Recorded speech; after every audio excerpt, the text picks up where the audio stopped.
So today we are going to talk about verb usage, everything about verbs, all the different tenses, the different ways we use them, how we use verbs to change the voice, the mood, and all these strategies that we use verbs to achieve. All right, so without further ado, let's begin. We begin by talking about the principal parts of verbs. The principal parts of verbs are sort of like the base forms of verbs that are modified to create all of the different expressions, verbal expressions. The most basic form of a verb is the infinitive. So it's like to walk. It's like the basic form of the verb that is transformed in different ways. But there are other three principal parts of verbs: the present participle, the past, and the past participle, which are also modified in different ways to achieve distinct verbal expressions. So let's begin talking about each one.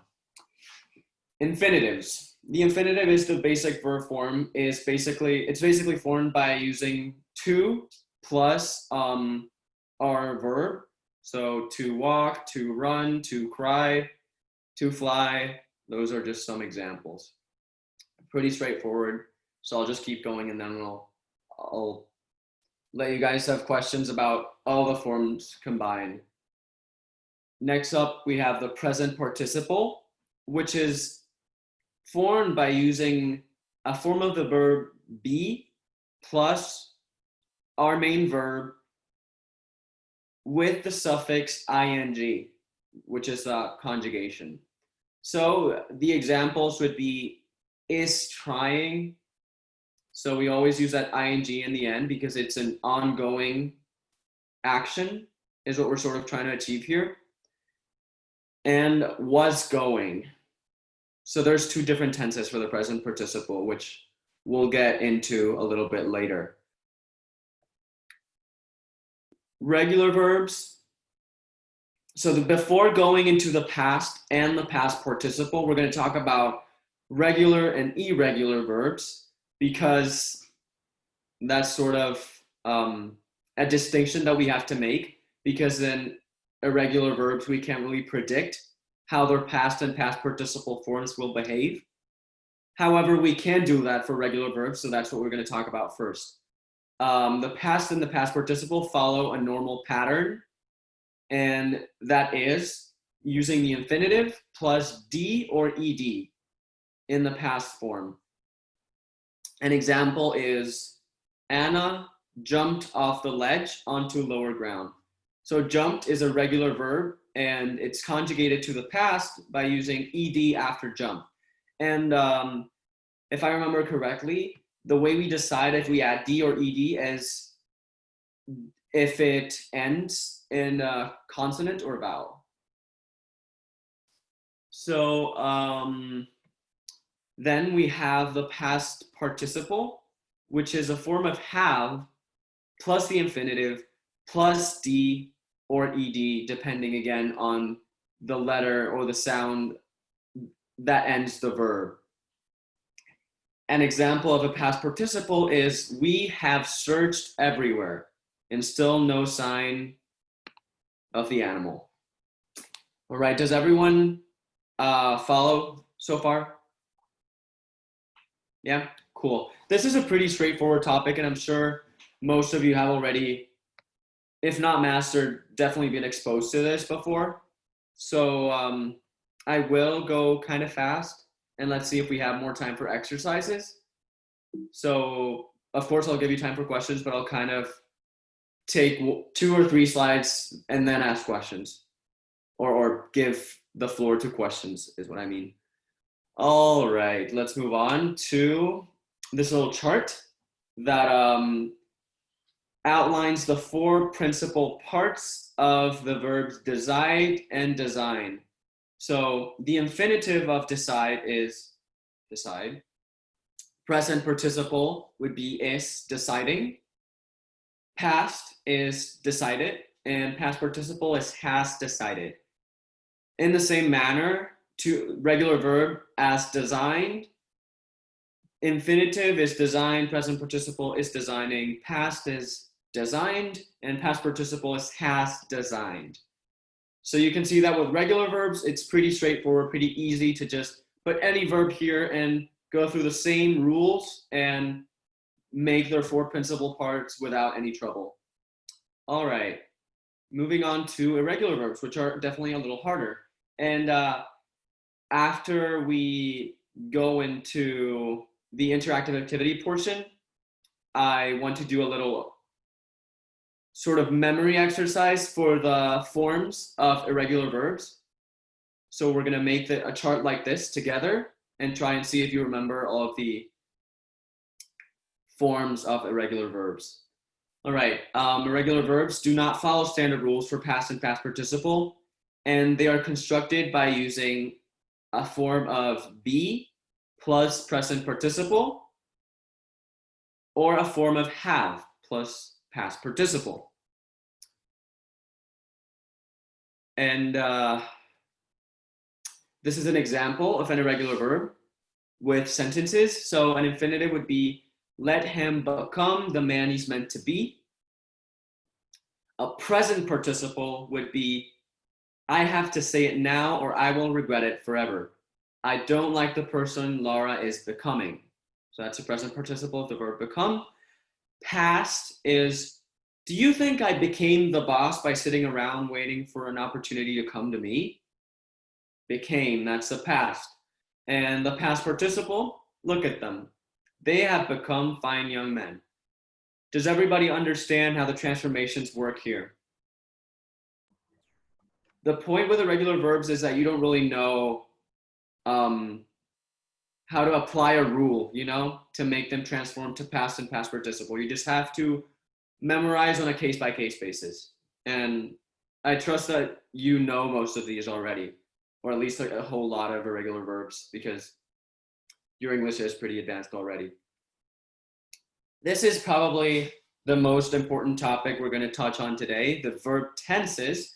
Tenses are the forms of verbs, the transformations that we can do to them to show when the action happened. They indicate different times when the action occurred. So when conjugating is choosing a tense first, then we choose the person of the actor, so if it's first, second, or third person, and then we choose if it's singular or plural, because conjugating is that specific verb form that we choose for a sentence. So we have to do these three things to conjugate a verb correctly. We have to choose a tense, so when the action happened, the person of the actor, so if it was me, if it was you, if it was them, if it's first, second, or third person, and then if it's singular or plural. That's pretty straightforward. Any questions so far about anything? No. Can I go to the bathroom? Yeah, no problem. No problem. Okay, thank you. Okay, let's move on. Present tense is what we'll begin with. So for the present tense, we use the infinitive.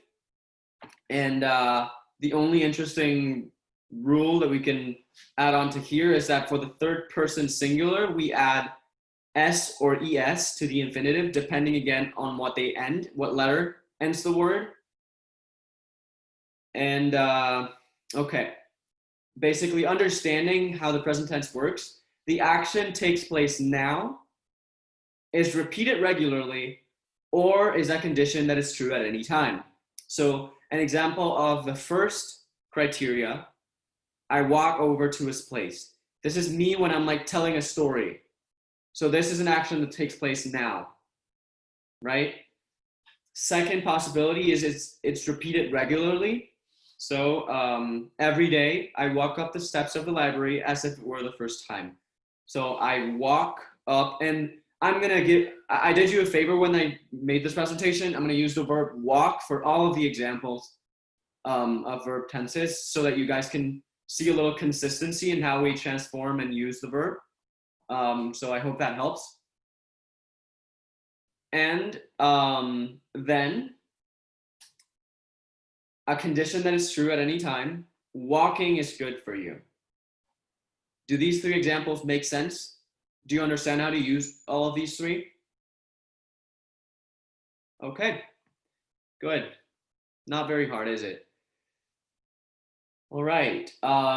Then two kind of special cases where we use the present tense too are statements about works of art, particularly literary works. So this example, on the Iliad, Odysseus was not the only main character. Okay, no, is not the only main character. I'm sorry, this was a mistake when I was writing the example. It would be is not the main character, the only main character.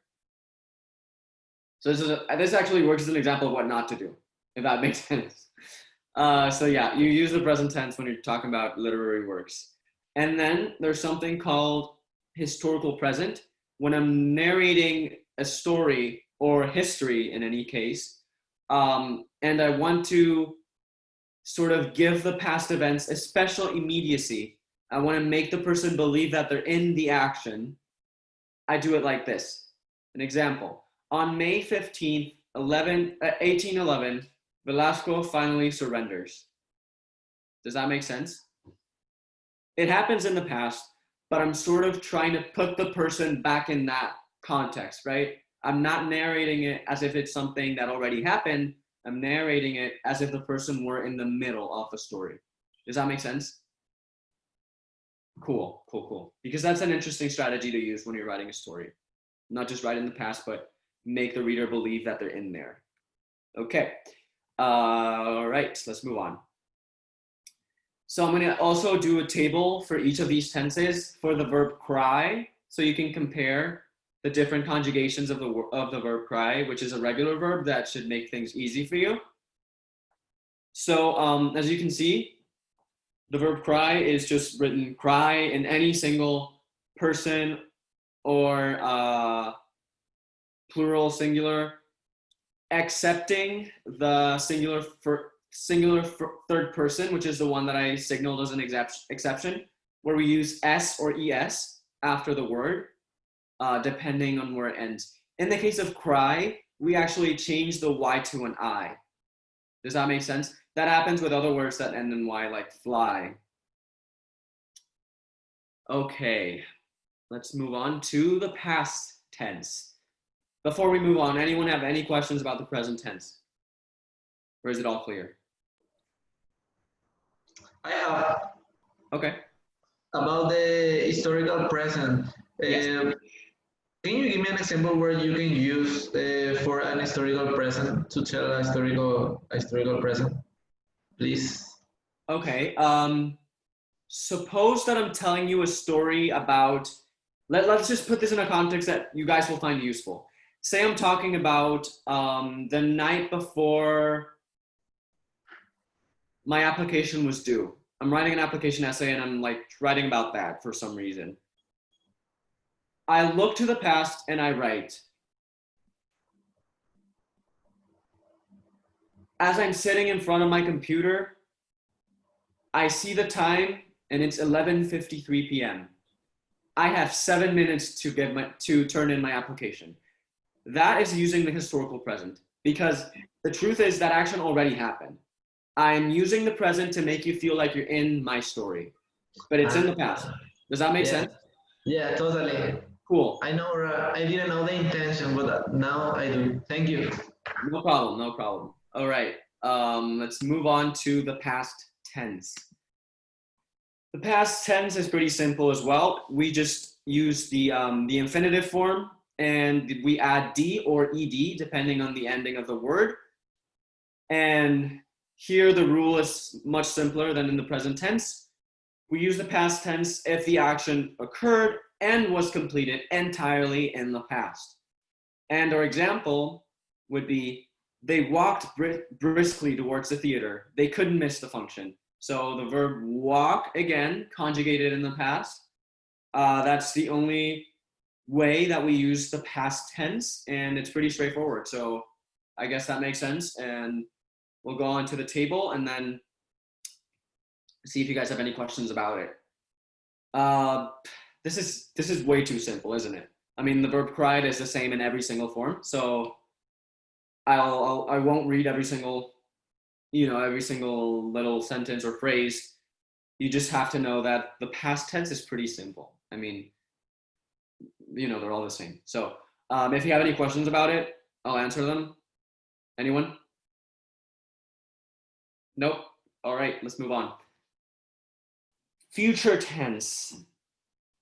The future tense we form by using will or shall plus the infinitive form. So this is a sort of has a or not sort of, it has an auxiliary verb. If you remember what that was, it was like a helping verb. So will or shall, and it signals that the action will occur in the future. So, for example, I will walk over to your house so we can finish the homework together. Will walk, pretty simple, helping verb will, and yeah, it just signals that it'll happen in the future. And it also shows that it's something I'm certain of, right? I'm not establishing that I maybe will walk, you know? I'm saying I will. It will happen. So I am stating it with certainty. And if I use shall in this exercise, in this example, I shall walk over to your house. Can anybody tell me what the difference is between will and shall? I think shall is more formal, isn't it? Sort of. I mean, you're not wrong, but I'm not looking for that answer specifically. I'm looking conceptually, what's the difference?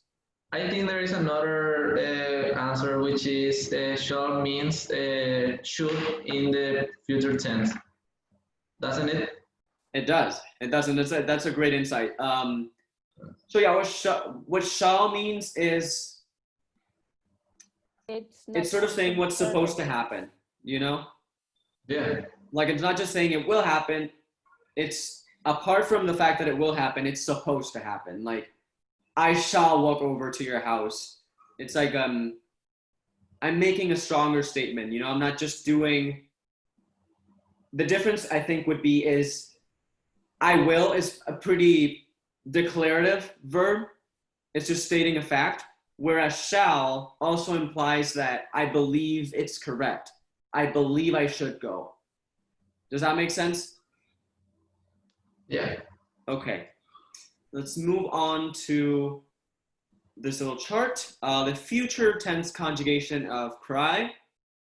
Also pretty straightforward, just like in the past tense, there is no difference between any of the pronouns, so will cry in every single case.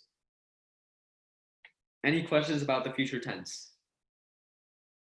Nope. Great, let's move on. Present perfect tense. So before we get into the perfect tenses, I forgot to sort of set up the tense, the different tenses that we have. We have 6 different tenses in English. It's past, present, future, past perfect, present perfect, and future perfect. So there's basically 6 different verbs that explain 6 different times where actions occurred, and then I'm going to explain how to combine them in sentences, like in a verb agreement. So yeah, now we're getting into the perfect tenses, and they all share a common trait, which is something I'm going to explain with the present perfect. So the present perfect is formed by using has or have plus the past participle. And it signals that the action was completed in the recent past or an indefinite time in the past. So the way I understand the present perfect is something that was happening until the present. Is something that by the time the present got here, I have done this. Does that make sense? If I say, I have run 10 miles so far, what I mean is when I got to the present, I had already run 10 miles, but I can keep running after. I'm not referring to a single time that I ran, right? I'm referring to something that's been going on. And by the time I cut the time, the present, I have done this. Does that make sense? Yeah? Camila? I see you. Can you explain that one more time? Sorry, I forget. I have the camera on and I do expressions when I don't know. No, that's completely fine. It allows me to anticipate your questions. There's nothing wrong with that. Okay, so let me see if I can help you with a little mental image. Try to establish a timeline. You know what a timeline is? The little line with like little divisions. So here is the past, here's the present, here's the future. When I use the normal tenses, past is a little point on that line, on the line that says past, right? When I conjugate a verb in present, I put a point over the line that says present. And when I use the future, I put a point over the line that says future. Whereas if I'm using the present perfect, I'm saying that during the entire length of the line, until I got to that line that says present, I did something. And it could have happened anywhere throughout the entire length. Does that make sense? It's not defined to a specific moment. It's something that might have happened many times and it's sort of accumulated, you know? Like I didn't say I ran 10 miles last Saturday. I said, by the time I got to Saturday, I had run 10 miles, but I could have run 2 miles on Monday, 3 on Tuesday, 0 on Wednesday, 4 on Thursday, and then 3 on Friday. So I'm just saying that it's like I'm coloring the entire length until I get to the present. And I'm saying the action was somewhere spread out in that length. Does that make sense? Yes, it does. Actually, I got it now. Yeah. Thank you. Cool. Okay. An example of this tense would be Celia has walked all the way over here to find you. You can't not help her. So yeah, I'm not saying exactly a specific time. I'm saying Celia has done this, not when she did it. I'm saying that she has done this for you so far. It doesn't matter when she did it, you know? Okay, do we all understand the present perfect tense? Very cool. Okay, let's look at this little conjugation chart. As you can see again, there's one little outlier in these verb forms, and it's again the singular third person. Instead of have cried, we use has cried. And yeah, that's basically it. Pretty simple, right? Let us move on to the past perfect tense. So I will anticipate any questions that you have about this by using the same explanation I gave to Camila. And imagine this timeline, but this time you don't have the present marked, you have the past. And so anything that's conjugated in the past perfect tense happened before the past. I'm saying by the time the past got there, this had already happened. Does that make sense? It's before the past. It's an indefinite period of time before the past. Does that make sense? Okay, so we build the past perfect tense by using had plus the past participle. The past participle, if you remember, is the infinitive plus d or ed, right? So we use had plus the past participle. And there are two purposes to use the past perfect for. The action was completed at a certain time in the past. So we had walked too much time already. So what does this sentence, we had walked too much time already, mean in terms of the timeline that we established? It says, by the time I got to, let's say, Saturday, we had walked too much time already. It says, when we got to that little line that says past, by that time, we had walked too much already throughout an indefinite period of time. It isn't saying we walked too much during that 1 hour. It isn't saying a specific time or a specific anything really. It just says that by the time you got here, it was too much already. You had walked too much already. Does that make sense? Cool. I want you to be able to visualize these tenses in that timeline format, because that will be super useful when you're writing, when you're trying to establish verb tenses and be sure that what you're doing is correct sort of chronologically. Having that timeline in your head, understanding it in those terms will really, really help you. Okay, so the second purpose for using a past perfect tense is that the action was completed before another action was completed, which is sort of the same thing, right? I'm just not stating it in that first example. But what I'm saying here is it happened before this other thing happened, which is the same thing as saying it happened by the time that we got to the past, right? It's kind of the same format, but a different application. Okay, so we had walked over half of the way over before realizing the store was already closed. So what I'm doing here is I'm establishing a little timeline in my sentence because there are two actions and one happens before the other, right? I'm saying we had walked, indefinite time period, right? And then we use a division and say, realize that the store was already closed. We had walked before realizing that the store was already closed. Does that make sense? Yeah?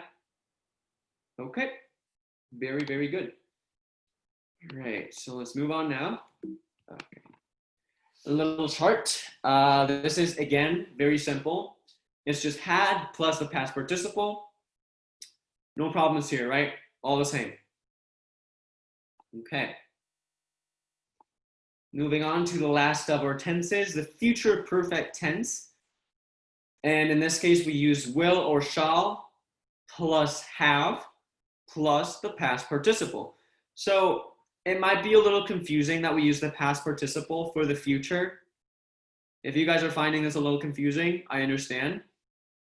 Do you? Is it kind of not really clear? Do you think I should probably explain it a little better? Okay, I will. Even if you guys are not like really unmuting yourself or saying it. So the past participle, what it indicates is sort of a continuous action spread out across a period of time, right? That's the past participle. And what our perfect tenses do, I'm sorry, there's a dog that came in here. One day I might show you how he looks.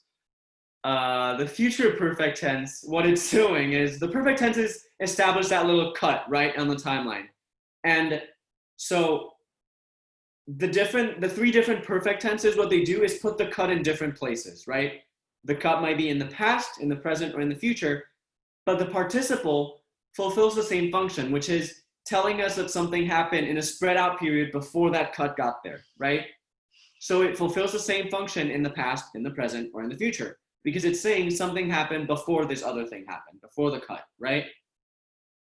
So we use the past participle in the present, in the past, and the future to establish that something happened before the cut, right?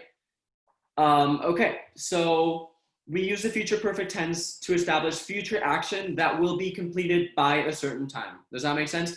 That by a certain time is the cut, right? So they will have walked 10 miles by the time they get to the concert. So I'm saying they will, in the future, have, which is something that already happened, have walked. So during a spread out period of time before the future, they will have walked.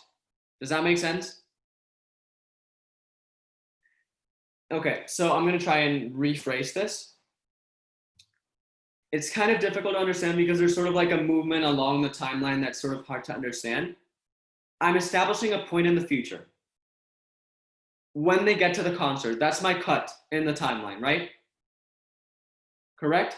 Okay, so there's that cut when they get to the concert. And I'm saying, when they get to the concert, which is something that's going to happen in the future, it will happen. When they get to the concert, maybe they'll think and say, oh, we walked 10 miles. We have walked 10 miles. Does that make sense? By the time they get to the concert, they will have walked 10 miles.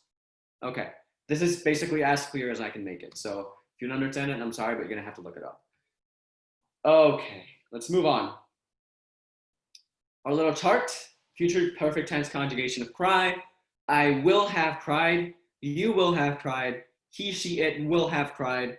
We will have cried. You will have cried. They will have cried. I just read these all because it is kind of hard to conjugate in this tense because it's so like it has 3 words. It's not that easy. You know, when we use the future perfect tense, an example.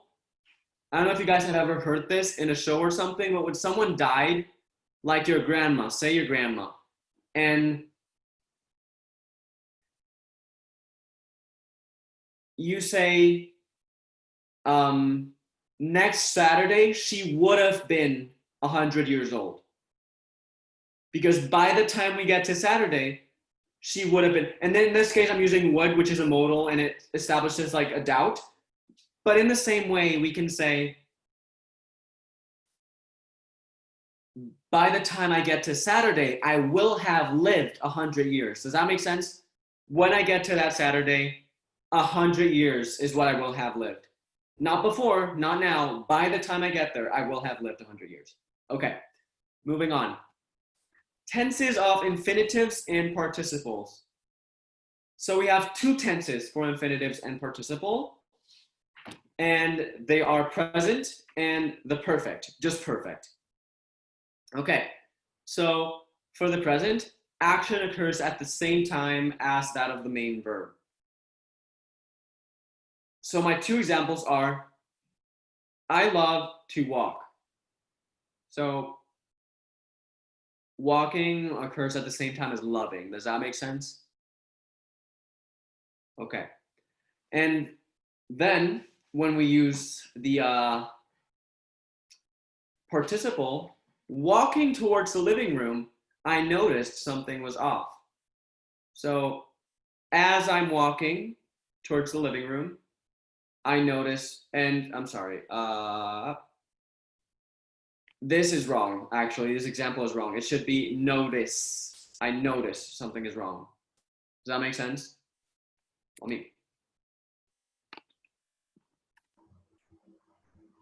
That's what it is. This is, for example, Diego, remember you asked me about the historical present? Yeah. Say I'm telling someone a story about that time I found a huge spider, or that time I discovered that my house was robbed.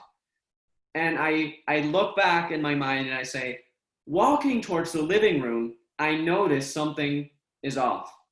Something is off. Sorry. Again, that's two mistakes. Very, very sorry.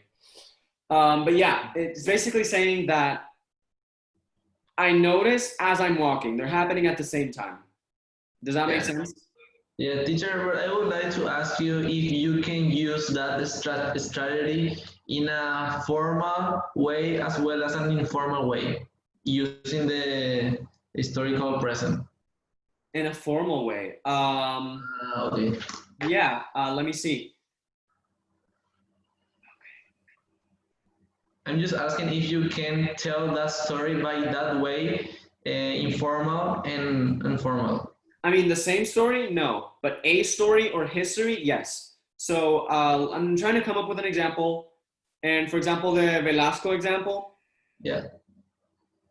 Appearing in front of the Paraguayan court, Velasco surrenders his rule over Paraguay.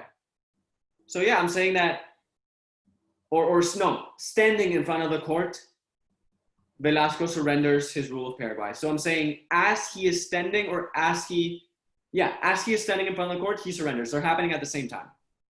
Yeah. Because he is talking while he is standing in front of the court. Does that make sense? Yeah, totally. Okay, and that's a way you would use it in a more formal or historical setting instead of just like a story of your own. I wouldn't necessarily say it's the most formal manner though, because you're still converting history into a story, right? Because if you narrate it like this, you're not really using a formal retelling. You're not really sticking to facts. You're creating a narration about it, right? Does that make sense? Yes. Because Yes. you're turning history and facts into a story, which is something that entails emotion and sort of introspection. So it's kind of more complicated, and it's not really that formal. Exactly. I think, for example, you can use that strategy in an essay, but you cannot use, or it is not suggested to use it in an article, in a formal article, in a statement, or in a document. Am I wrong? I will not make any like blanket statement. If for you guys who don't know what that means, a blanket statement means something that applies to everything. I'm not going to say that because I'm not sure. However, articles tend to stick to declarative sentences and declarative sort of ideas or concepts. So they don't try to speculate or create an emotional reaction. They try to stick to the facts and explain things that are, maybe things that should be, but even when they explain things that should be, they do it in a formal tone that does not include this kind of retelling. Usually, I wouldn't say that it's impossible, but I would say it's probably unlikely that you would use it in an article. Exactly, that's what I thought. Exactly that. Cool. Same. Cool. Thank you. Very, very good insight. Let's go to the perfect tense. Perfect tense shows us that the action takes place before that of the main verb. Okay, look at this example. To have walked in such a state changed my perspective. So, does this make sense? Do you understand this sentence? So what I think, I'll Yeah. tell from my own point of Yes, understanding. So please. I think to have walked in such a state is one thing before the other happened. So Yeah. her state of like her or his state changed her or his perspective before he has or she walked. Is that how? Then Yeah. know. Okay, so remember that we talked about infinitives being sort of talking about the idea of the action, right? And so I'm using the real tense in this sentence is changed, right? That is my real action that is happening. And what changed my perspective is to have walked. But to have walked is really the subject in this case. Does that make sense? It's only a subject that's located in the past, right? Because it happened before my perspective changed. Does that make sense? Very cool, very cool. And the other example is having walked nonstop for 2 hours. So this is sort of acting as a, what was it called? It was like the type of clause that does not really have anything to do with the meaning of the sentence, but it sort of sets up a situation. It acts as an adjective. So having walked nonstop for 2 hours, I felt really tired. Does that make sense? That's how I would write a sentence. And having walked nonstop has nothing to do with my being tired, or it does not complete the meaning. However, it acts as an adjective that describes my situation and why I was tired. Does that make sense? Yeah, but what's the difference with the first example? Well, to have walked. So this is sort of like the distinction between the infinitive and the gerund that I tried to give you when I talked about those two things. And remember, it was kind of blurry. It wasn't really clear. And I tried my best to explain it. I will again, but I can't promise that you will understand it clearly. To have walked is talking a little bit more about the idea of walking, whereas having walked is talking a little bit more about the action of walking. And let's see if we try them both in the same sentence, we can kind of see the difference. To have walked in such a state changed my perspective. I'm saying the fact that I have walked in such a state changed my perspective. Whereas if I use having walked in such a state changed my perspective, I'm stating something that happened. Even though it's acting as a noun, I'm saying that the action happened. Whereas in saying to have walked, I'm talking about the idea, the concept of having walked. Does that make sense? We can't really replace them without having a subtle difference in the meaning of a sentence. Basically, the infinitive here is acting as when I told you about infinitives, and the participle is the gerund. Does that make sense? Yeah, the focus of the sentences changes. Okay, anyone else have any questions about that?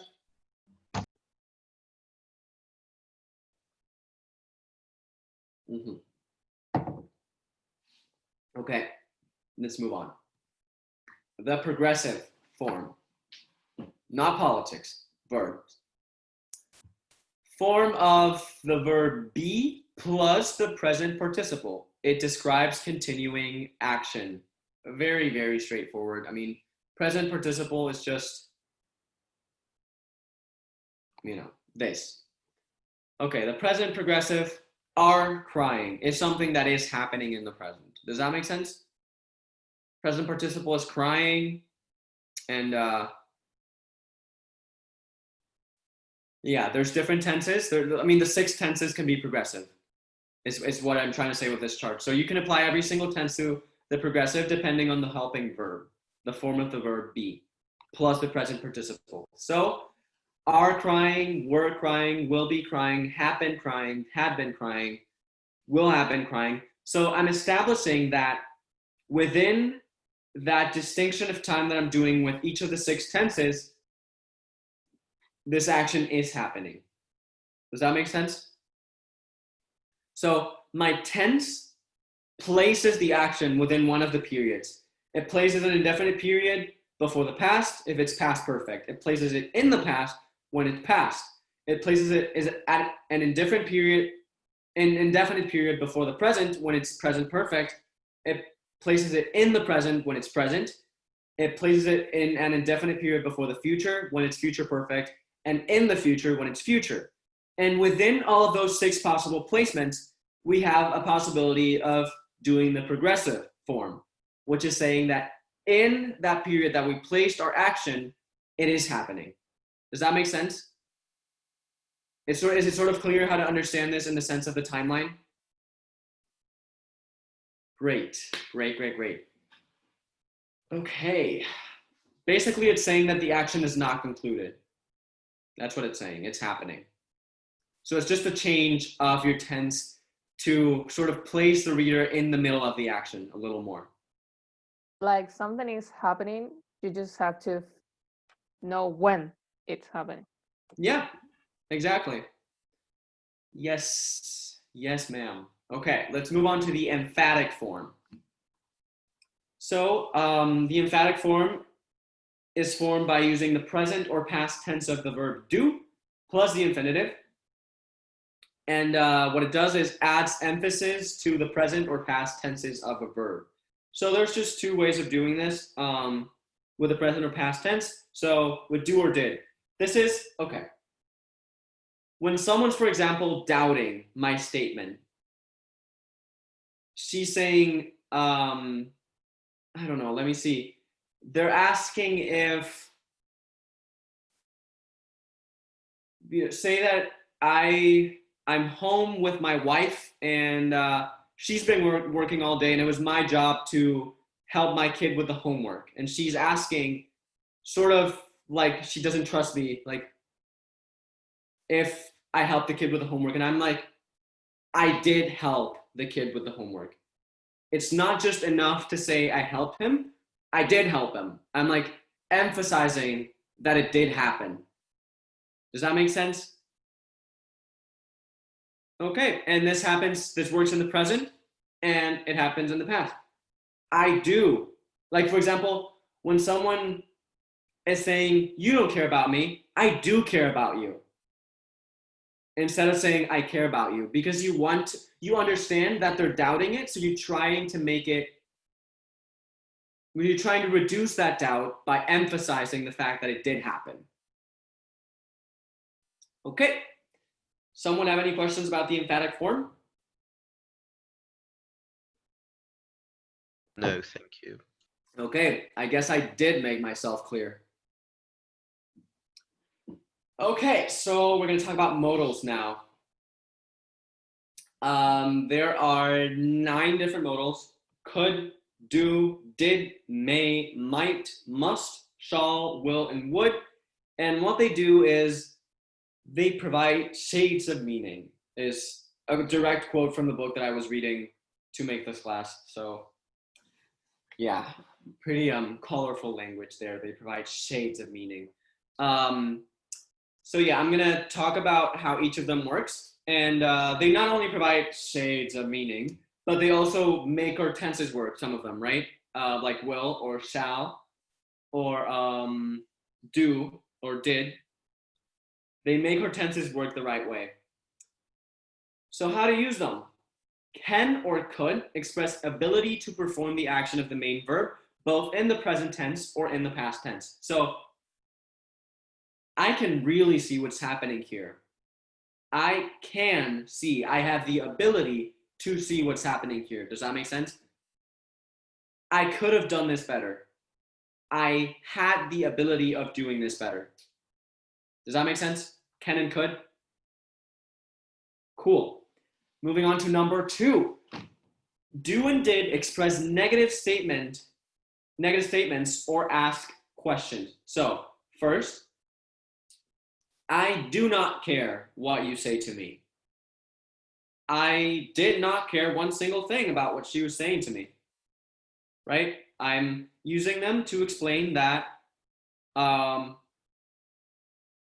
I didn't care, right? I mean, it's kind of hard to explain something by using the same word, but yeah, that's what we'd say when we're trying to do a negative statement. I did not do it. I did not care. I do not ever, behave inappropriately. All those things. And we also ask questions with them. Did you go to her house? Do you play the piano? Does anybody have doubts about how to use do and did in as a modal to express negative statements or ask questions? It is always used just with negative statements. No.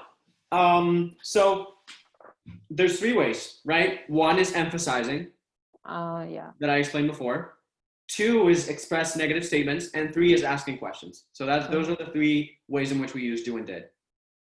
Got it. Thank you. No problem. You did get it. Okay, may expresses having permission to or possibility. So there are 2 ways to use may, and none of them is the month May. Okay, so may I go to the bathroom? Do I have permission to go to the bathroom is what I'm saying, right?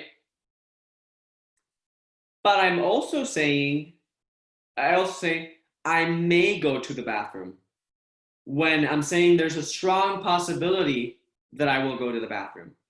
And may is very closely related to the next one, which is might, which basically also expresses possibility, but it's a less likely possibility. Check these 2 sentences out. I may go to the bathroom within the next hour. I might go to the bathroom within the next hour. So may expresses that I sort of am predicting that I will. I'm not sure, but I'm predicting that I will. Whereas might does not express that I'm predicting that I will. It just sort of puts it out there as a possibility that I have not yet made up my mind about. Does that make sense? So may expresses a directed possibility, whereas might expresses doubt, is what I would say. Does anybody have any questions about how to use may and might?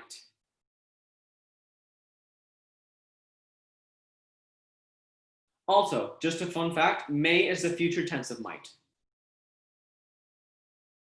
So yeah, weird, right? I didn't know that either. So these are just fun facts because you don't really need to know them to be a good writer. I mean, I consider myself decent. I didn't know that. So yeah, moving on.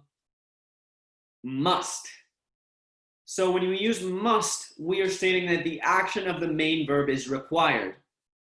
That's the first case. Or the second, where we provide an explanation. So first one, I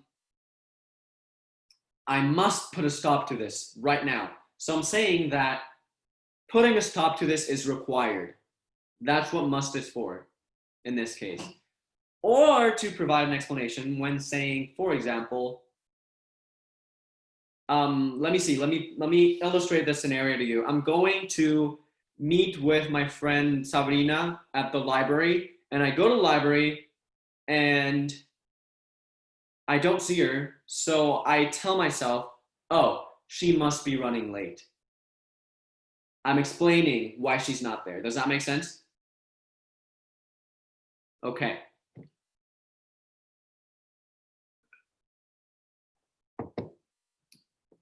we have the verb should. Something ought to happen. So we should change the way we do things around here. We ought to change the way we do things here. They're sort of synonymous, really. Ought to is just sort of more formal. But yeah, if any of you guys is familiar with what a normative statement is, does anybody know what a normative statement is? Okay, so I will explain this. I learned this in economics, and it is a pretty good analysis tool, understanding what a statement is going for. There are positive statements and normative statements. Positive statements are declarative. They are talking about how things are, whereas normative statements, coming from the word norm or norma, are saying how things should be. So for normative statements, when we're talking about how we want things to be, we use the word should. Does that make sense? Very cool. And lastly, would. The word would. Would establishes that the action was repeated in the past.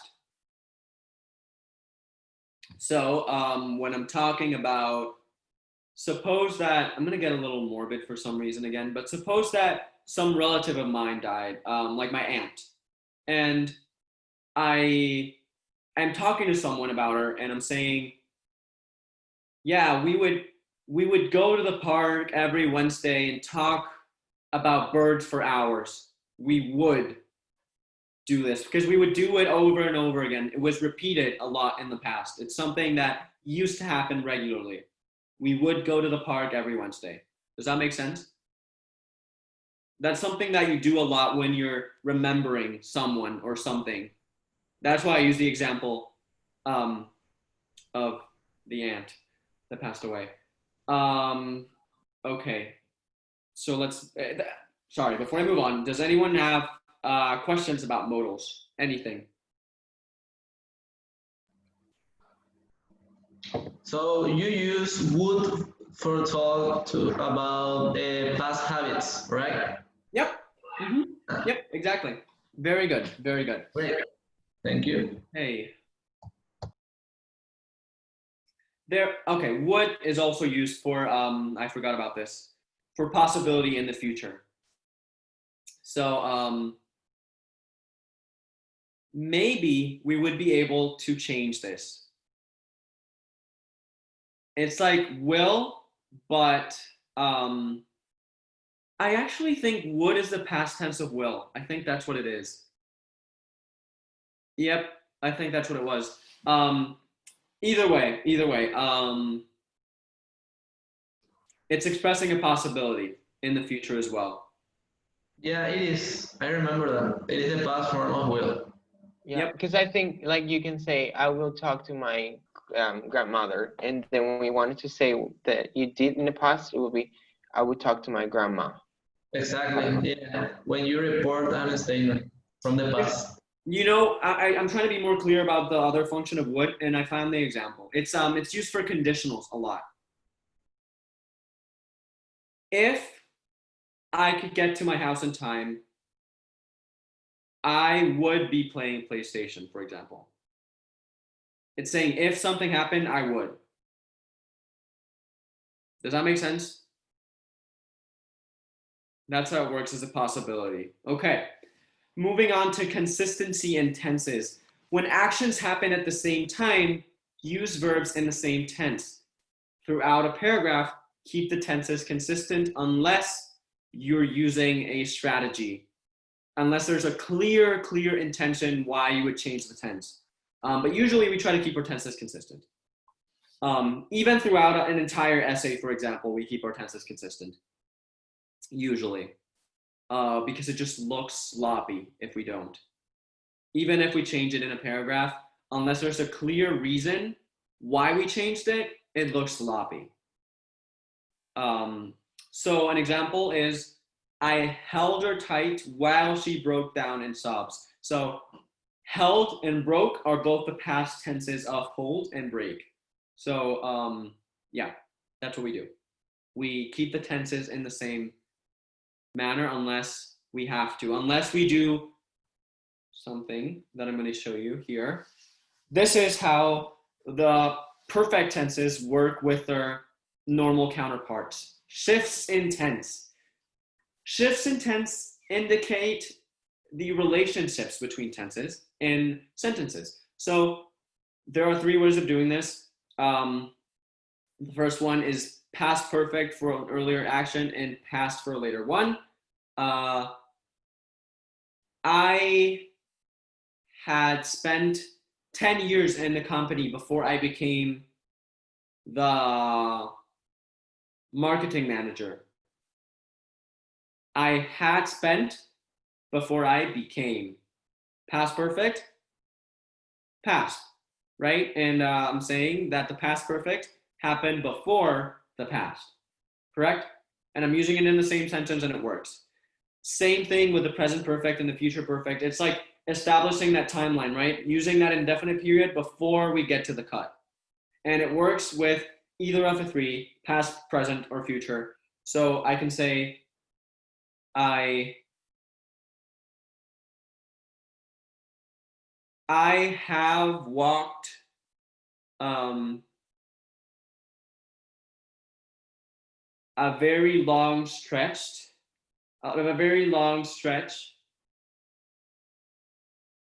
by, oh my God, I'm sort of blanking on how to come up with an example for this.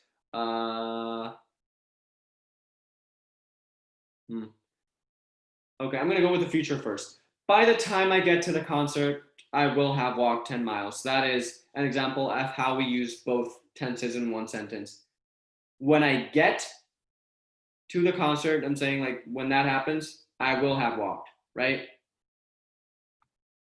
I'll just skip this, and you guys can look at examples yourself. But I think it makes sense, right? How to use the present perfect with the present and the future perfect with the future, how to combine them. All right, and we don't have a lot of time. It's actually time already for the lecture to be over, so I will sort of speed over this this stretch. Active voice and passive voice, we come back to this. An active voice, subject performs the action of the verb. It is more direct and effective at expressing action. So for example, the bystanders rushed in to help. That make sense? Pretty straightforward. And the passive voice is a little harder. Uses a form of the verb be plus the past participle, which if you remember is the infinitive plus d or ed. And the subject receives the action of the verb. It emphasizes the receiver of the action. That's one of the ways that we use the passive voice. We also use it when the actor is unknown. And we can also only use transitive verbs with the passive voice because transitive verbs take a direct object. So we can flip it around. If they don't take a direct object, we cannot flip it around. Look at this. Actions will be taken about, actions will be taken against whoever is responsible for the theft. So I don't know who stole the thing. The actor is unknown. So instead of saying, I will take action, I'm just saying actions will be taken against whoever is responsible. It's easier to express it that way when we don't know who is the actor or the perpetrator of the crime. That's why legal language is filled with passive voice statements, because it's a general rule that we apply to whoever did the thing, right?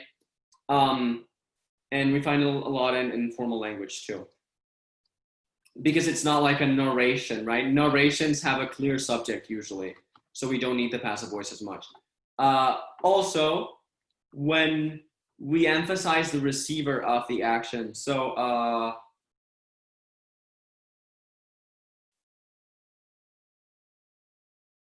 the quality of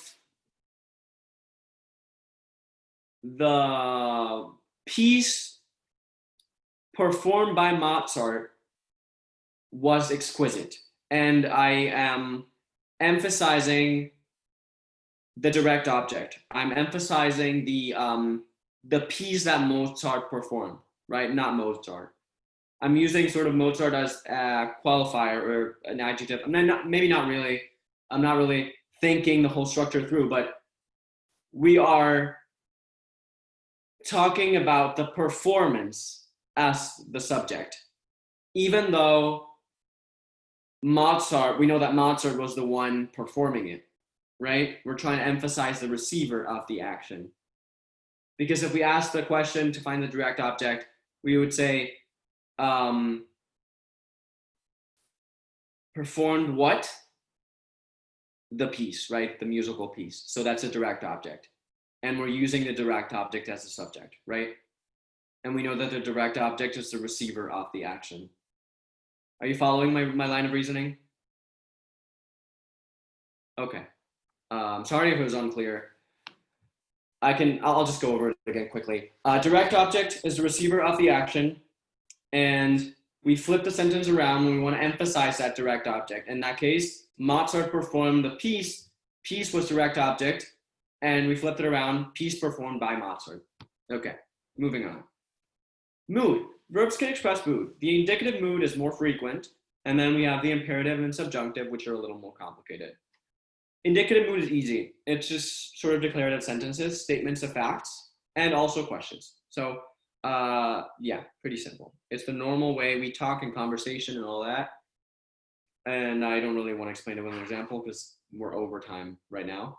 The imperative mood is used to make a request or give a command. So we also use that in conversation with the indicative mood, but just in specific scenarios where we actually are asking for something, right? So indicative mood is the one that's used most frequently, and then imperative mood, whereas subjunctive mood is usually not used a lot in normal conversation. It has specific uses, and it's more common in formal communications. So it makes doubtful or wishful or conditional statements, expresses something that is contrary to fact, and asks, insists, orders, or requests, or proposes respectfully. So I'm going to go into the subjunctive mood because it's kind of unclear how to use it.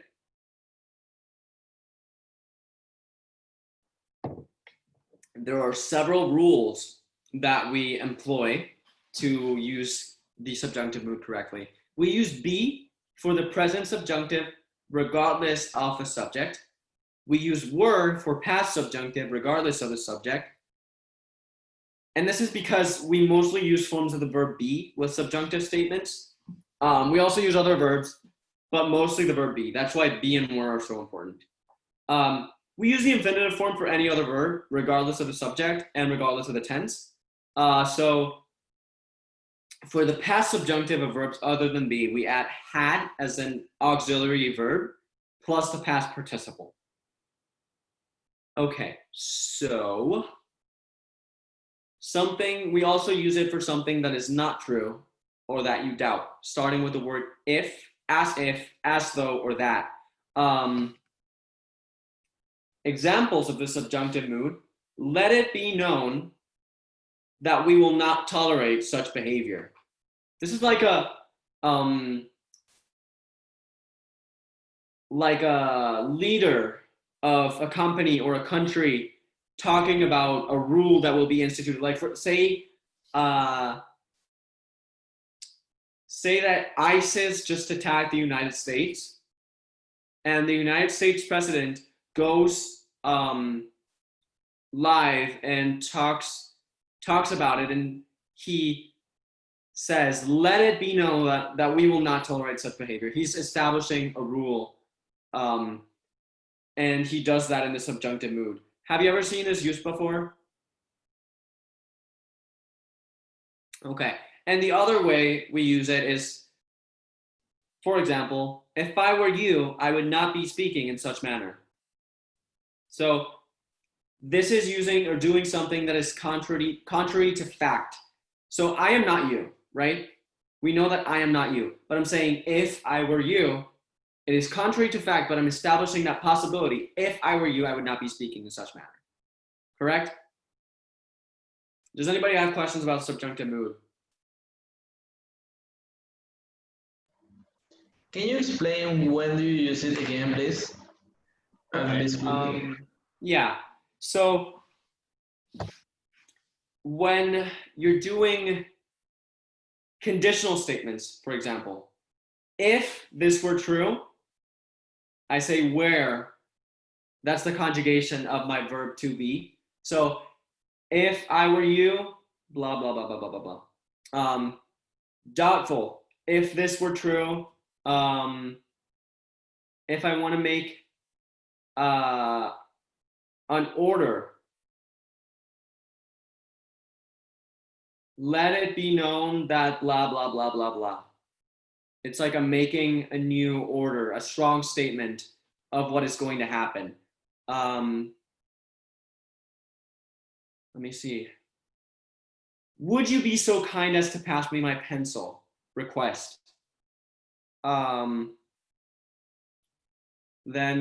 proposal.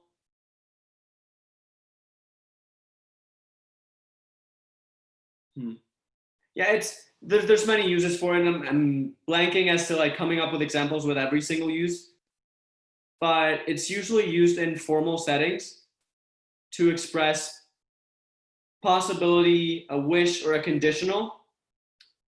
And also when you're intending to do something, you ask, you insist, you order, you request, or propose. It shows intentionality is what it sort of shows. Okay. So the first activity we're going to do today is a little verb ID. So we're going to read a passage and identify all the verb tenses and explain them. So let's move on to, oh my God, this first activity. And let's see.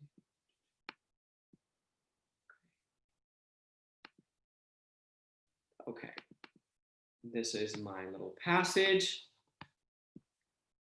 We'll read it sentence by sentence and analyze the verbs. Okay. We begin by saying, Yusuf may not have known the precise moment of the attacks, but he was sure they would come. So, may not have known, have known.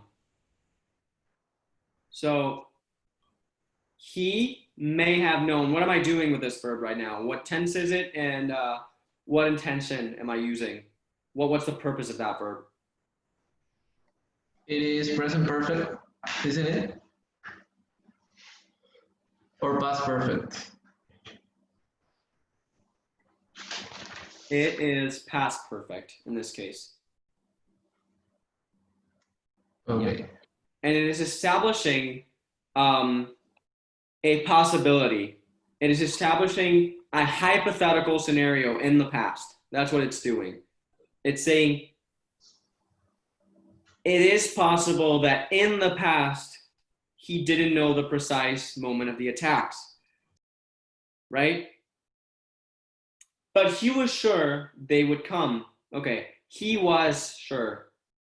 That's the past. And that's the normal past. So we use the normal past when we sort of want to establish a certain fact, right? He was sure. So even though he may not have known the precise moment, so in the hypothetical scenario that he didn't know the precise moment, the exact moment, we still know that he was sure that they would come. And then he uses they would come. So he was sure they would come. So would establishes a possibility in the future, and it's saying that he was certain that it would happen. He was certain that those attacks would come. Anyone have any doubts about the verb usage in this sentence?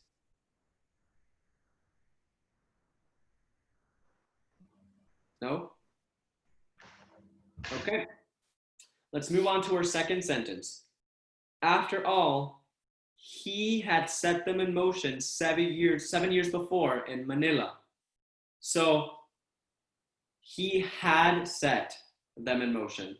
So this is, okay, why do we use the past perfect in this case? Can anybody tell me?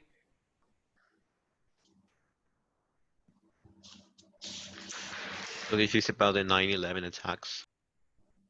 Yes. But why do we use the past perfect? Why that tense? What is the intention? Because he was already planning it before that moment. Exactly. We're establishing that before even all of this in the first sentence happened, he had already set them in motion. We're establishing something before the fact. That's the past perfect. And since our tense is already the past, if we want to put something before the past, we use the past perfect. Okay.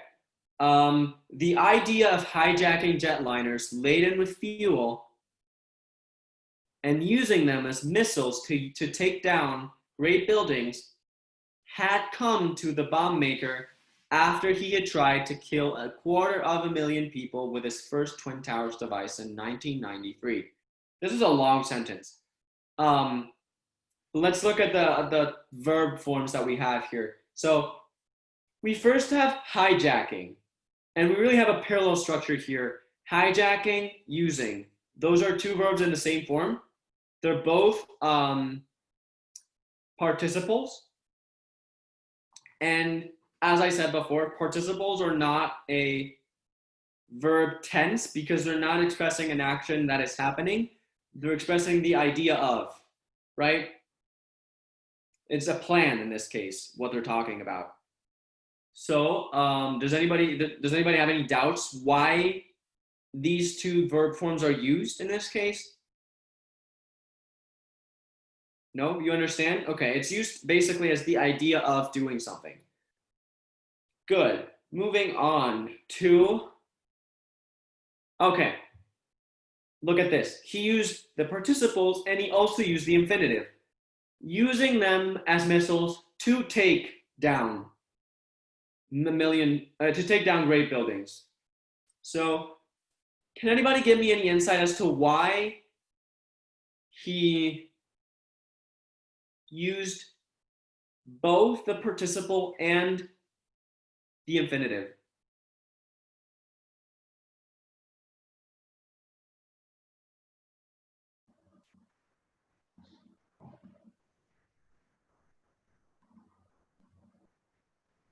I think he uses the participle form to emphasize the action which is using, and then he uses the infinitive form to take to describe the purpose of the action. Yeah, as we talked about, infinitives are more about the idea of the action than the action itself. So even though this is a plan and it's saying the idea of, which is exactly what I used to explain the infinitive, even then, we're talking about a specific plan that he had already. So he was planning to hijack it, you know? He was having that action in mind in the plan, and he was hypothesizing what would happen if he hijacked the plane. But when he says using them as missiles to take down, he's talking about purpose, not just about the action itself. He's defining a purpose for the action. So he's going more onto the idea or the purpose or the concept of the action. Does that make sense? Okay. Kind of like explaining it. Yeah, exactly. That's what he's doing. That's a way to use infinitives, and it really works here. I mean, of course, you could also say that it's as simple as he can't use using and then taking in the same sentence, right? Because it wouldn't really work. It would sound awkward. Using them as missiles, taking down great buildings. But see how it sounds different? Using them as missiles, taking down great buildings, it sounds like the action is already happening, right? As opposed to take down great buildings, where it sounds like he's thinking of the purpose of that action, right? Using them to take down, right? Okay, very cool. Okay. Then we go to had come. Had come is past perfect again. And yeah, we're again, since the timeline in this writing is the past, we have to go back to the past perfect to explain something that happens before that. That's a simple explanation to why he used that. Again, he used he had tried. Again, past perfect for the same reason. Then in the next sentence, he uses had gone on to blah blah blah blah blah blah blah blah while hatching. So again, this goes on to the action itself, right? While he's doing this, right? That's where we use the present participle in this case. Does that make sense? Okay. Hatching to destroy, the same structure again. The action and its purpose, right? That's how we use the participle in the infinitive. Does that make sense? It's the same thing as this. Okay. Let's move on. To destroy. As they flew. So flew is the past, but he's saying as they flew to establish that he was hatching it at the same time as they flew, right?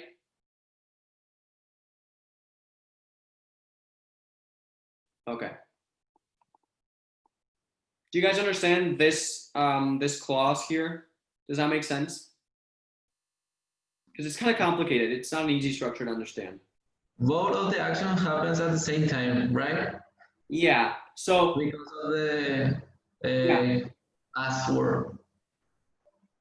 yeah, so he was hatching a plan, right? And the purpose of the plan is to destroy jets as they fly over American cities. So destroy and fly are basically in the same timeline in that case. Does that make sense? Yeah, absolutely. Okay. But his most audacious plot involved past, specific action at a time that we can pinpoint. That's where we use the direct past. Involved a return to New York to finish again, purpose, the job he had started before the past in the fall, blah, blah, blah, blah, blah. In one horrific morning, suicide bombers trained, again, specific, direct past, as pilots. Oh, no, sorry. In this case, we're not actually doing it as a verb. I didn't read the rest of the sentence. This is actually acting as an adjective. Yep, this is a verb. Would take. So this is acting, oh my God. This is acting as a future plan. Would take. Does that make sense? Yeah. Okay. The cockpits aboard a series of commercial airliners and drive. So drive is just using the infinitive form. Sometimes we don't use the infinitive with to before the verb, by the way. This is something that we can do too. Sometimes we use to drive and sometimes we just use drive. And you can use both as well. You can in different cases, but I don't exactly know the rule to give you like just a specific thing that you can keep in mind to use them. I think you'll learn with exposure to both forms. For me, it's just intuitive. I mean, Okay. here, try to replace it here. Pilots would take the cockpits aboard a series of commercial airliners and to drive them doesn't really work. So Yeah. you'll be able to tell. That's my best advice. I'm trying to build your intuition with this class, not just like give you specific rules. Okay, so that's basically the end of our verb ID exercise. It's 3:22. So we'll go on to the essay reading. And the essay that we'll read today is called Burying Grandma.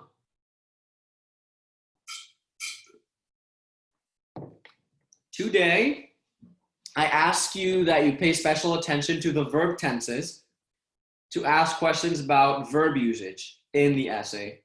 Okay, just like last time, I asked you to pay special attention to the punctuation and the general mechanics. In this case, I want you to look at the verbs. Okay, let us begin our reading. Let me just, okay, so burying grandma.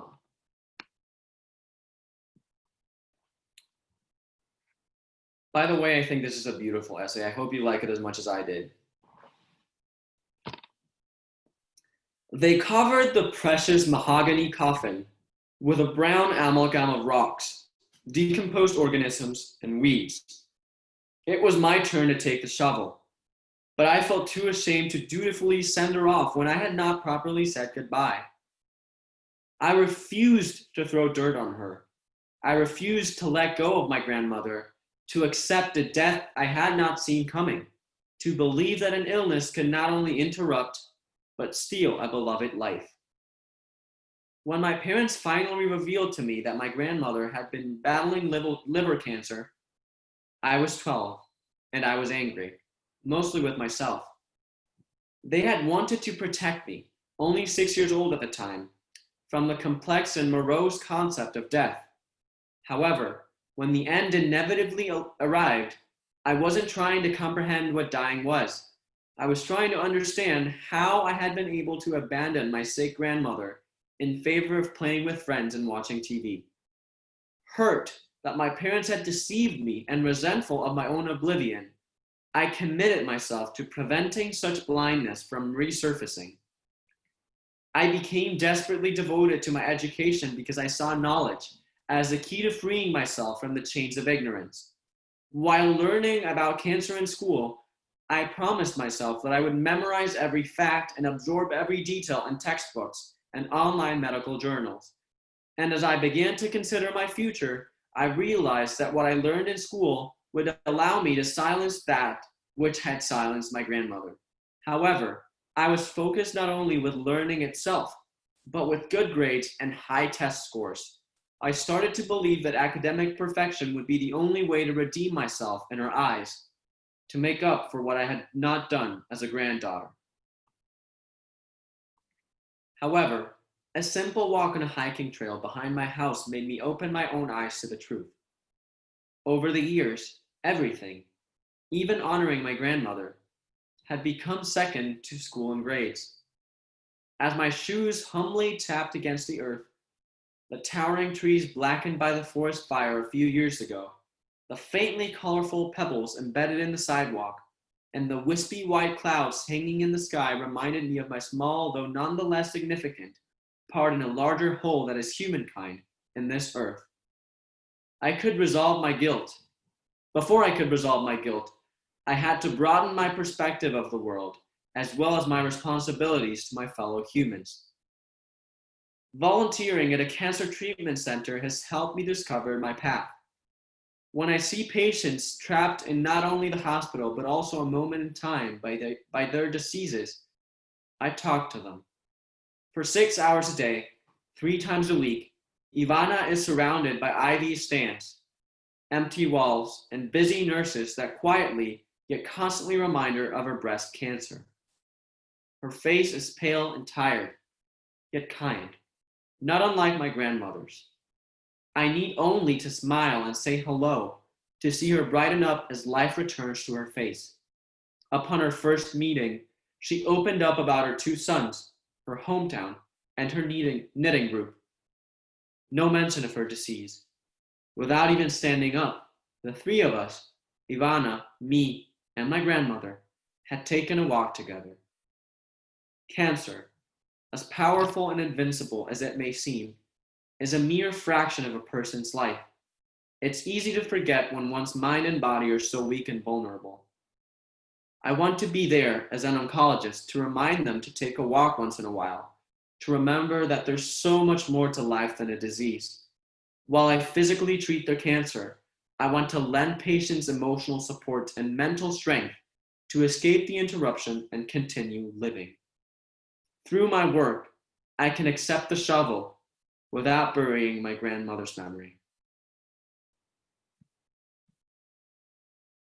Okay, any comments? Beautiful. Yeah, it is, So right? good. So deep. It is. It's this is a different kind of essay. This is not I'm going to compare this to the essays that we've read so far. Compared to my essay, the tone is different. In my essay, I'm sort of trying to transmit a fire, a very strong emotion, motivation, maybe a bit of anger, maybe a need to prove myself. Here, the tone is somber. It's like a solemn occasion. It's like she's honoring her grandmother. It's talking about a duty, a sense of responsibility, and she does that beautifully. I think it's a beautiful essay. Compared to the second essay, which was this kid Jerry. What was the essay about? Does anyone remember? Tomatoes. He had a disease, I think. Oh yeah, the speech impediment, the finding my voice. The third one was the potatoes. Was the one we were talking about. So yeah, this essay, I think if it has a quality that the other one lacked, is that it is not blatantly self-promoting. It is not at all showing that overconfidence or sort of, and it is also not the essay of someone who is feeling a strong emotion right now. And it's the sense, it carries through a sense of duty, like a soldier would, is what I can feel from this essay. And as opposed to Jerry's finding my voice, it does not take the problem lightly. It does not brush over things. It goes deep into the reason why she's doing it. And when comparing it to the potatoes one, it is wildly different because it is not trying to be quirky. It is not trying to be fun. It is not trying to furnish the essay with cute metaphors that create images. The metaphors and the images that are used here ground the story. They give it a sense of reality, of awareness of the world. And I think, at least at a broad glance, this essay has very little to reproach, to change, in my opinion. Okay, so let's begin about the questions. We'll begin with the questions about verbs first, and then we'll go to the more broad questions about the essay's purpose and all that. Anyone? Hey, me. Yeah. I realized how consistent the whole is in terms of the verb tense. Like it starts and up until almost the end, it's very consistent with the past tense. Yeah. And only in the conclusion she changes to the present tense. Just like the last paragraph, that's the only time that she changes. You know what? The tense, and I really. I'm sorry, I cut you off. But yeah, that is a very useful strategy. I think it works wonderfully here, and it is especially useful for application essays, and I'm going to tell you why. In an application essay, you're discussing your past. You are discussing what makes you you, why you like something, why you want to do something, what you want to do, who motivates you, what motivates you. All of these things are in the past. Very commonly, an application essay will have an emphasis in the past because, you're writing about stuff that already happened. But the purpose of an application essay is to sell yourself as someone who's going to do something in the future. So it is a very good practice to, if you're using the past tense, by the last paragraph, get out of that story mode where you're retelling what happened and start talking about the present and the future. Because it's talking about what you will do, right? In this case, this paragraph, yes, it is talking in the present tense, but it's using the present tense in a way that illustrates the future. So I want to do this in the future. I can do this in the future.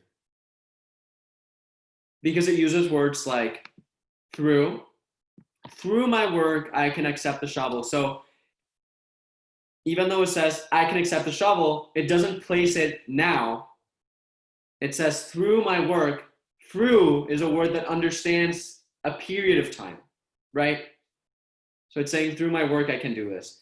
And when you say I want to do something, it's, you want in the present, but what you want in the present, you get in the future. So that's the way she uses the present to illustrate the future. I think that's a wonderful observation. And this is something that you should definitely store in your little strategy sheet. If you're keeping something that if I can recommend this to you, as we read these essays, what I'm trying to do is not just expose you to examples. I mean, yes, I am doing that. That's what literally I'm doing, right?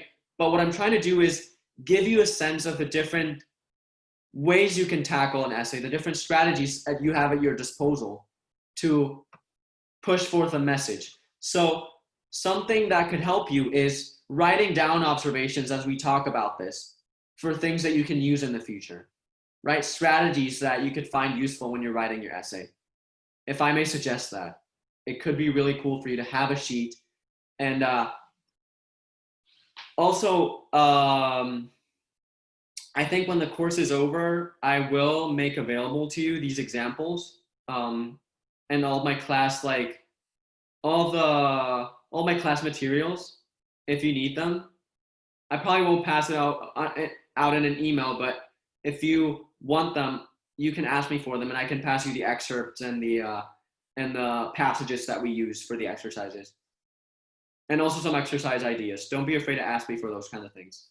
I love seeing people that are practicing in what I teach them. I like to see that my content is carried over to your own time, that you're actually taking away more than just these 2 hours that we spend. Okay, anyone else with questions about verbs? Or comments about verbs? I do have one. Who is this? Romina, okay. Okay, that the last paragraph, or one of the last, volunteering in a... Oh, okay, yeah. Yeah. This person writes, her face is pale and tired. Is that correct? Or, I mean, I thought I would put was instead of is. I don't know if that is correct or not. Let me see, let me read this. Volunteering at a cancer treatment center has helped me discover my path. When I see patients, blah, blah, blah, blah, blah. Okay. For 6 hours a day, 3 times a week, Ivana is surrounded by IV stands, empty walls, and busy nurses that quietly get constantly reminder of her breast cancer.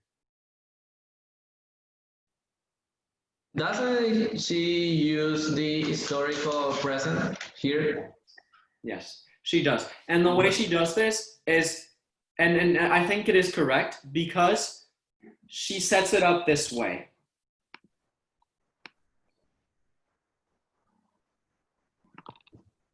It's saying for 6 hours a day, 3 times a week, this happens. And then she goes to tell you about that thing happening. She goes into the story.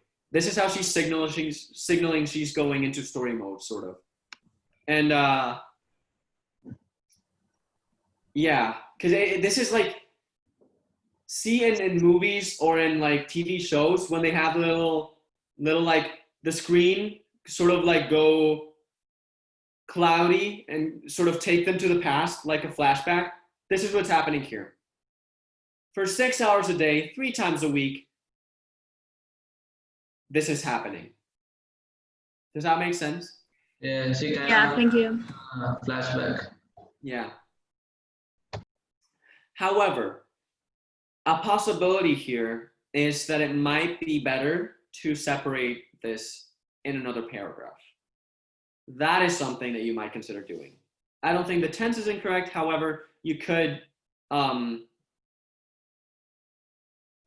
make it a paragraph. I think the reason why she did not make it a paragraph is because she then goes back here. Upon her first meeting, she did this, this, and this. Without even standing up, we had taken a walk together. So has helped me and finishes with had taken. So it's the same tense. And I think that's why she keeps it in the same paragraph. And that's why I think it's not wrong. Does that make sense? Okay. Anyone else have a question about verbs? I don't know if you're reading the chat. No, I'm not. I can't see the chat. I'm sorry.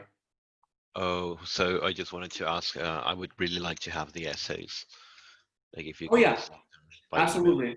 I will send it to you after class is Thank over. you. No problem. Okay. Anyone have any questions about verbs, or do we move on to anything else? So I had another comment that I made very back ago, like when you were talking about the verb tenses. Okay. It is you can also use the present to write a second person story. So you're writing a setting in which the reader would be the protagonist. For example, you are standing in a crowd and you see da da da da, da, right? Yep. I've done that before. I have done that before.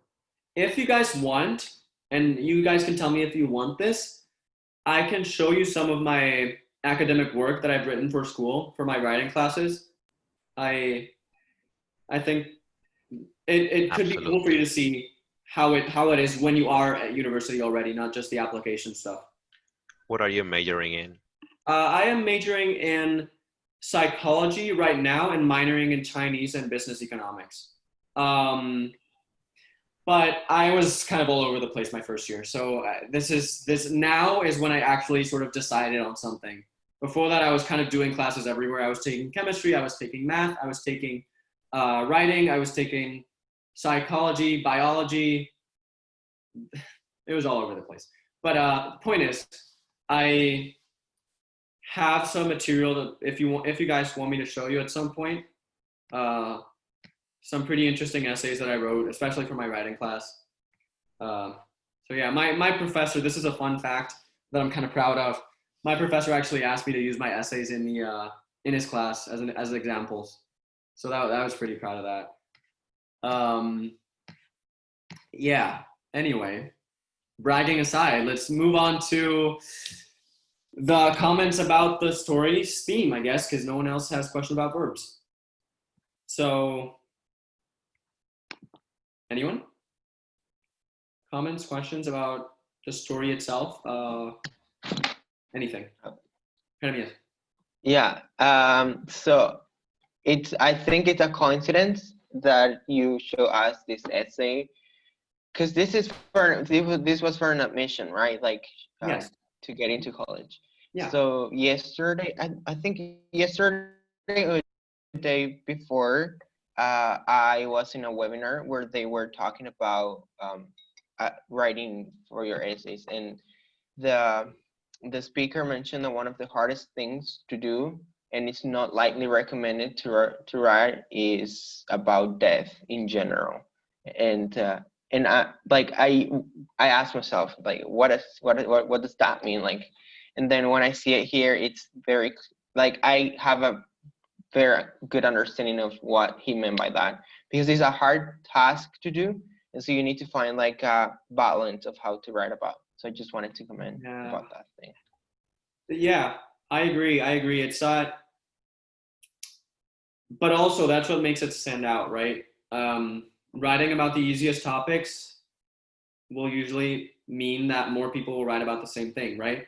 But yeah, I mean, death is not easy to talk about. Let's begin there.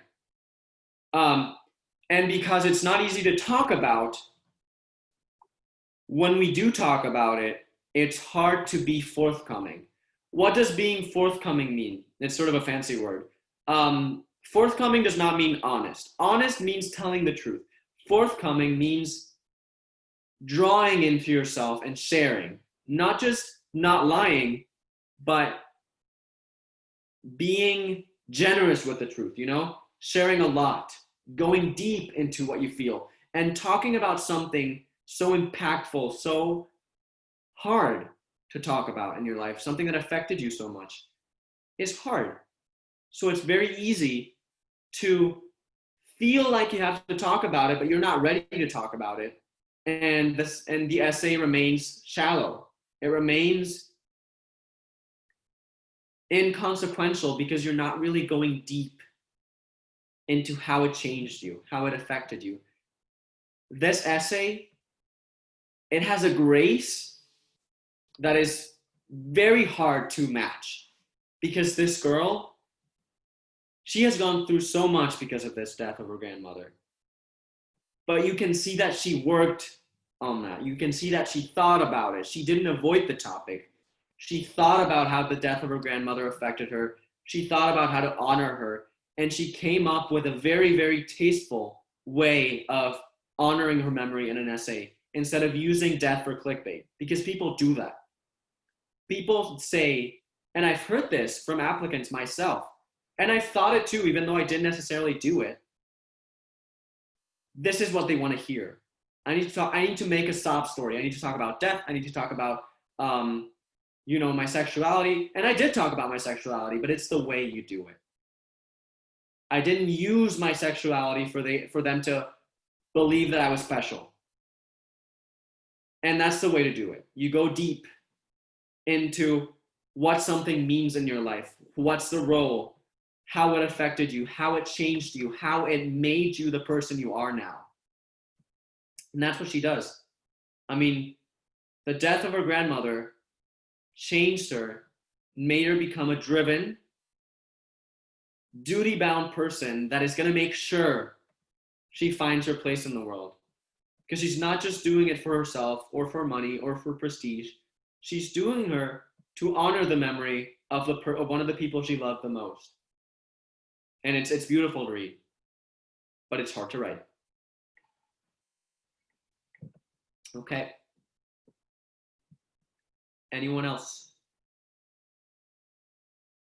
I wanted to talk about how this essay shows really good writing skills in all aspects, like in the structure, verb tenses, and punctuation, all that we already talked about.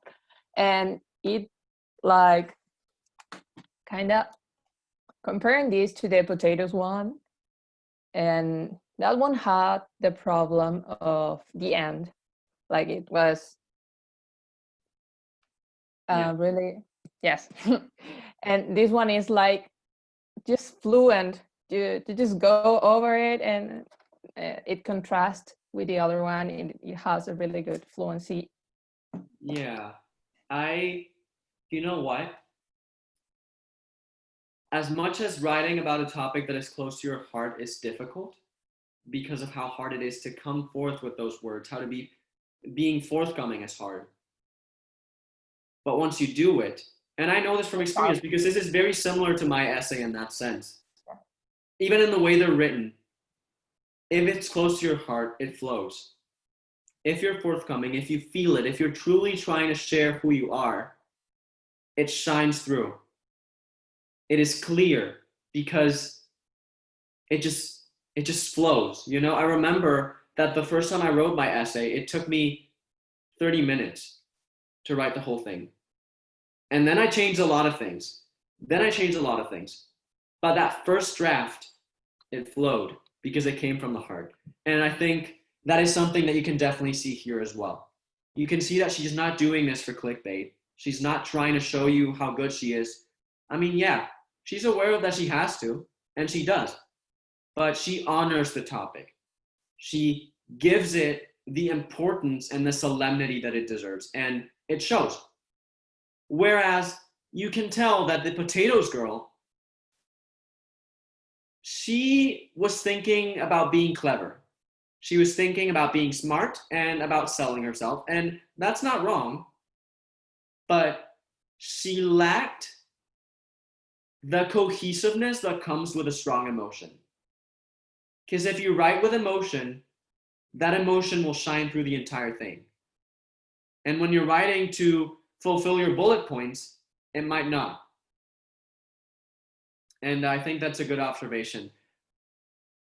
What are examples that you can come up with, Leah, or anyone else for that matter, of things that she does, that works, that work here in this essay?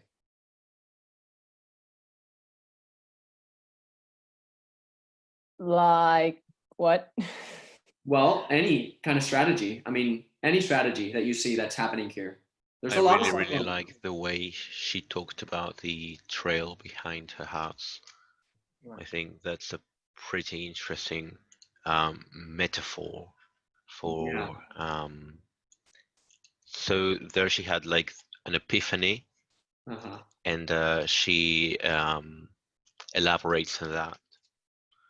Yeah, I think this paragraph, that's a very interesting insight, Gerardo, because you're right about it being a metaphor, and I hadn't thought about it that way. But the hiking trail is a metaphor for the road towards the truth. That's what it's working as. And even though she describes a lot of physical things, and this is something very tasteful, actually. I really like how she does this. She creates this parallel between the physical road and the mental road that she's walking. Because this is the road, right? This is establishing her mental road. And then she connects the wispy white clouds in the sky, reminded me of my small though nonetheless significant part in humankind and Earth. And this is the end of the road, right? I mean, this is what the conclusion she reaches in that road. I think it's a beautiful paragraph. I think that's a great observation of something she does really, really well.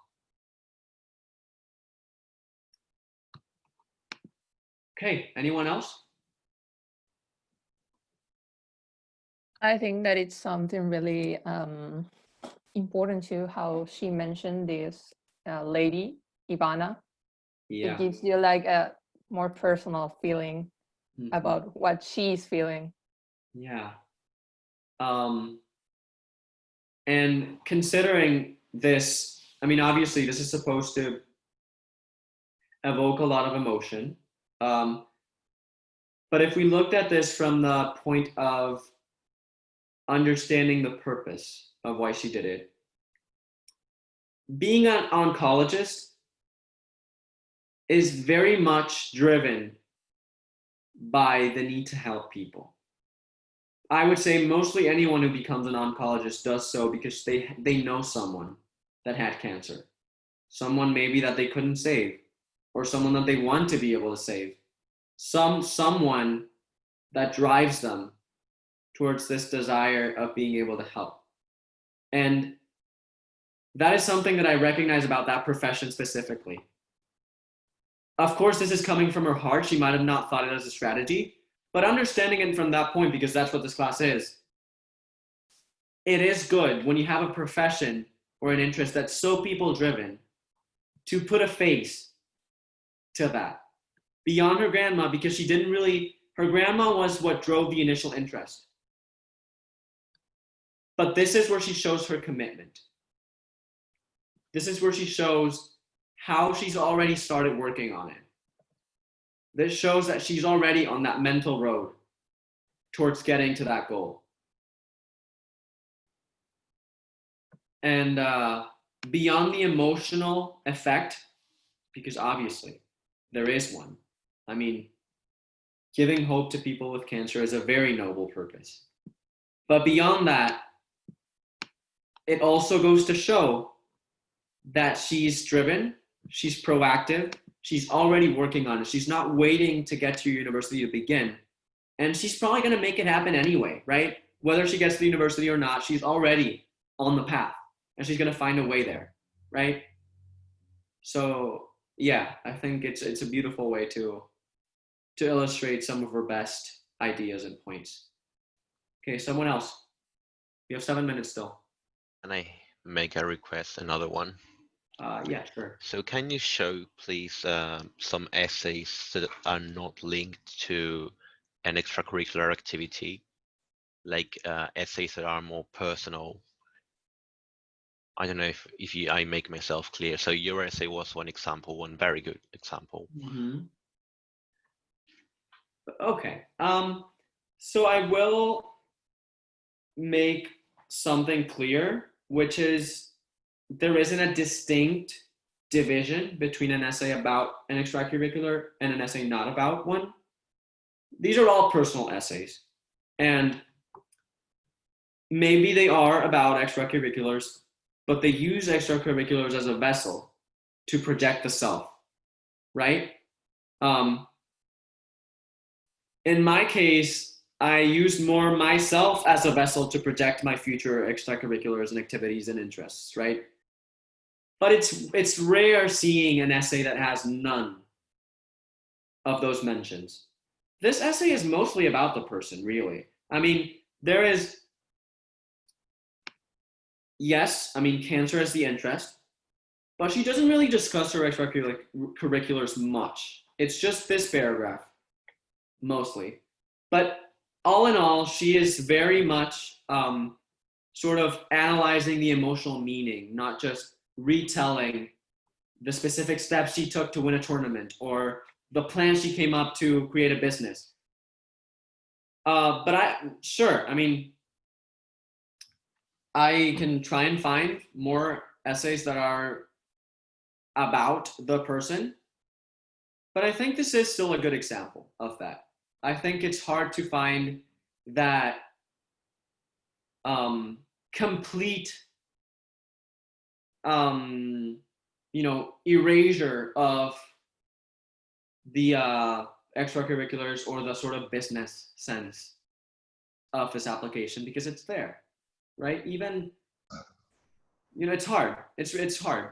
It is hard unless you have a very, very distinct experience or idea that carries through your capacity without showing how you do it, which is my essay. I mean, but that might have still been a weakness of my essay, if I may say so. I might have done better in my essay if I illustrated my story with things that I had already done, right? It might have been better. So I don't necessarily want to promote a view of writing essays exclusively about who you are without any extracurriculars or any, because it's important to show here how you apply those things you talk about, right? Because it's not just about having the ideal of doing good, of liking something. It's also about having the tenacity to carry it through, to see it through. And it's important for them to see that you do have that proactivity, that you do take action and not just let it stay in your mind. I'm sorry, I didn't really answer your question. I sort of went into a commentary about it, but I hope that makes sense to you. Teacher. Yes. I want to ask you something. Yeah. Well, we are sure that it is not necessary to make a positive or about overcoming a situation and ending well.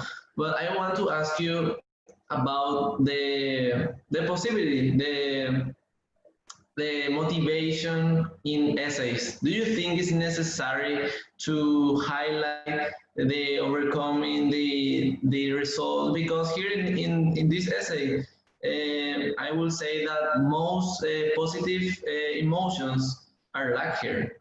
They are not here. So this is so this show much more reasons than the positive results. What do you think about that? I am trying to sort of parse through your question because you said a lot of things.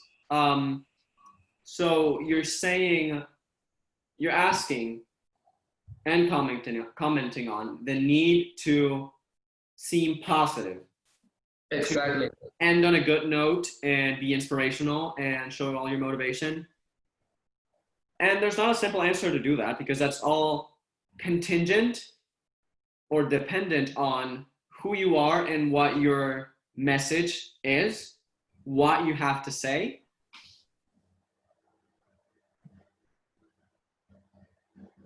You know, I would say in general, it is better to be positive.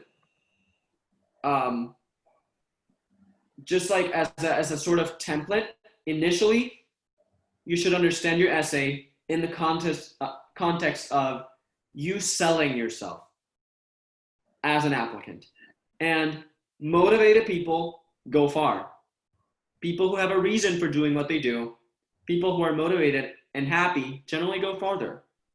Someone who talks about depression and does not give it a spin to a good outcome would not really seem attractive to an admissions counselor because it seems as if they are still there. If I had gone throughout my essay describing my struggle and didn't ever do the switch to the good part, to the very good part, to the motivated part of me, I probably would not have gotten accepted. Because yes, essays are about getting to know you, but they're also, I mean, they're not just about getting to know you. They're about getting to know the best part of you.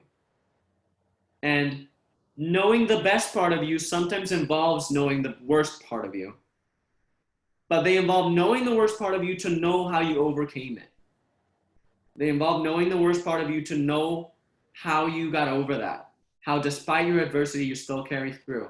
How you still maintain a positive outlook. How you still maintain yourself motivated.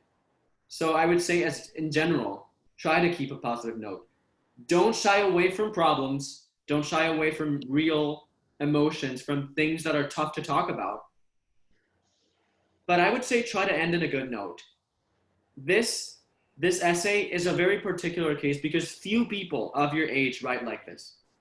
And I'm not saying that either, like any of you that or all of you are not capable of writing like this. I'm not trying to say what is possible and not possible, but I'm saying it's hard. Having this outlook of life is something people that lived a lot more than us generally have. It takes a lot to acquire this mindset. And she carries her message through, but she very easily could have seemed unmotivated in this essay. I don't know if you sort of understand where I'm going with this. Yeah, totally. Okay. It was more than I even want. Okay. It was great. Thank you. Yeah, so just keep this in mind. Unless you have a very, very, very clear idea and intention and purpose for that more somber, less emotional, or less excited or less motivated tone, if you have a very, very clear purpose, then do it. But if not, then try and keep it positive as much as you can. At least the end. Try to give that twist and give that boom, you know, of like, I'm gonna do this, you know? That makes people believe in you. That's what you're trying to do here. All right. Well, it is time. So, yeah, class is up, and I hope you enjoyed this. What do you think about class today? Was it good? Very good, actually. Yeah, it's really good. Yeah. Thank you. Okay, and as I told you, or as I stated in the syllabus that I updated and sent it to you, the second one, I will not be giving classes next Monday because I'll be flying home. And so I did want to tell you that I'm going to be holding office hours for the first time next Tuesday. Okay? From 2 to 3. Office hours are basically just a sort of free time where you guys can ask me any questions. We can discuss anything. But these office hours are going to be primarily focused on something. I'm going to take these office hours. I got this idea while I was having a class with you guys. I'm going to use these office hours to show you one of my essays, one of my academic essays. I'm going to read it and analyze it with you guys, and it'll probably take an hour because it's much longer than this. I probably won't go through the whole thing. But if you guys want to assist or be present, then all of you can go ahead. I probably will not be uploading that to YouTube. So if you're not there, you won't be able to see it, to analyze it with me and to get to read it, because I will not be sending that by email, because those are my work and I don't want to kind of share it like that. But yeah, you are all invited to be present, and it's going to be 1 hour. So you can be there for 5 minutes or the whole thing. It's completely fine. Or you can not be there at all. It's no problem. Just try and let me know. And I hope you all have a great weekend. I'll be sending you your weekly assignment right after this class is done. Okay? Teacher, I have a question. This Yeah. is one of the Johns Hopkins essays. It is not. No. Can you send this one to us by mail too? Sure. Yeah, I will. Yeah, I can do that. It's no problem. Yep. I just have to turn it into a PDF and do that. Yes, I will do it today. Yes, please. Thank Okay. you. Bye-bye. I also, last announcement is I will be sending my last 2 PowerPoint presentations to you after this last 2, because I didn't send them. So yeah. Okay. Bye-bye. Great weekend, and see you all. Good teacher, fly safe. Yeah. Thank you. See you on Tuesday or Wednesday. Bye-bye. Thank you, teacher. Have a good flight and nice Bye. weekend. Have a good flight, teacher. Thank you. Bye-bye. What do I